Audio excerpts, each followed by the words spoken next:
আজিৰ দিনটো আমাৰ ভাৰতবৰ্ষত আৰক্ষী শ্বহীদ দিৱস ৰূপে পালন কৰা হয়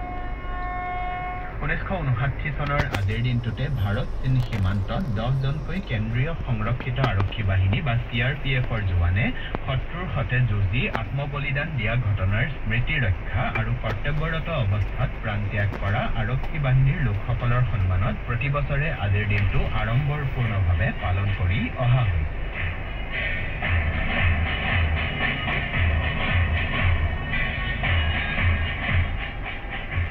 1931 চনৰ আজিৰ দিনটোতে জন্ম লাভ কৰা হিন্দী বোলছবি জগতৰ একালৰ জনপ্ৰিয় নায়ক শম্মী কাপুৰৰ প্ৰকৃত নাম আছিল শামশেৰ ৰাজ কাপুৰ মুম্বাই ছবি জগতৰ প্ৰখ্যাত কাপুৰ পৰিয়ালৰ প্ৰথম প্ৰজন্মৰ অভিনেতা পৃথ্বীৰাজ কাপুৰৰ পুত্ৰ আৰু ৰাজ কাপুৰৰ ভাতৃ শম্মী কাপুৰে প্ৰফেসৰ জংগলী কাশ্মীৰ কি কলি এণ্ড ইভিনিং ইন পেৰিছ আদি অনেক ব্যৱসায়িকভাৱে সফল বোলছবিত নায়কৰ ভূমিকাত অভিনয় কৰিছিল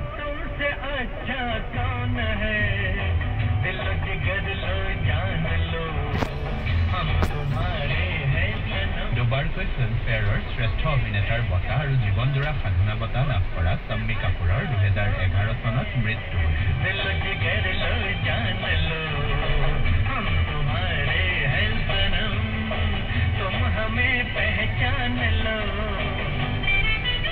মুম্বাই ছবি জগতৰ এজন প্ৰথিতযশা প্ৰযোজক পৰিচালক যশৰাজ চোপ্ৰাই অনেক সফল ছবিৰ প্ৰযোজনা আৰু পৰিচালনা কৰাৰ লগতে প্ৰযোজনা সংস্থা যশৰাজ ফিল্ম স্থাপন কৰিছিল ছটাকৈ বোলছবিৰ ৰাষ্ট্ৰীয় পুৰস্কাৰ আৰু 8টা ফিল্মফেয়াৰ বঁটা লাভ কৰা চোপ্ৰাক 2001 চনত দাদা চাহেব ফাল্কে বঁটাৰে সন্মানিত কৰা হৈছিল दिल तो पागल है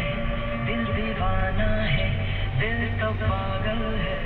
दिल दीवाना পদ্মভূষণ সন্মান লাভ কৰা চোপ্ৰাৰ কেইখনমান বোলছবি হ'ল দীৱাৰ কভি কভি চান্দনী লম্হে দিল তো পাগল হে ইত্যাদি 2012 চনৰ আজিৰ দিনটোতে যশৰাজ চোপ্ৰাৰ মৃত্যু হৈছিল धीरे धीरे प्यार सिखाता है यही हंसाता है यही रुलाता है दिल तो पागल है दिल दीवाना है दिल तो पागल है दिल दीवाना है A Study of History নামৰ বিশ্ববিখ্যাত গ্ৰন্থখনৰ স্ৰষ্টা আছিল ইংৰাজ ইতিহাসবিদ আৰ্নল্ড টইনবী আৰ্নল্ডে এই গ্ৰন্থখন ৰচনা কৰি উলিয়াওঁতে সময় লাগিছিল প্ৰায় 65 বছৰ এই বৃহদাকাৰ গ্ৰন্থখনৰ দুটা খণ্ডৰ সংক্ষিপ্ত সংস্কৰণ উলিয়াই